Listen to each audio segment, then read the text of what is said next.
Ваш государственный визит, несомненно, это яркое историческое событие в кыргызско-российских отношениях. Киргизия является стратегическим партнером и надежным союзником России. Нас связывают проверенные временем узы дружбы, взаимопонимания, которыми мы оба дорожим. Еще раз отмечу, что русский язык был, есть и будет официальным языком Кыргызской Республики.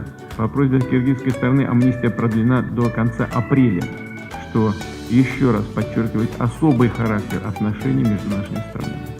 Всегда радуемся успехам России. Мы последовательно продолжим активный курс на укрепление кыргызско-российской дружбы. Дай Бог мира, благополучия и успехов народам Кыргызстана и России. Хотел бы выразить искреннюю признательность киргизским партнерам и президенту Кыргызстана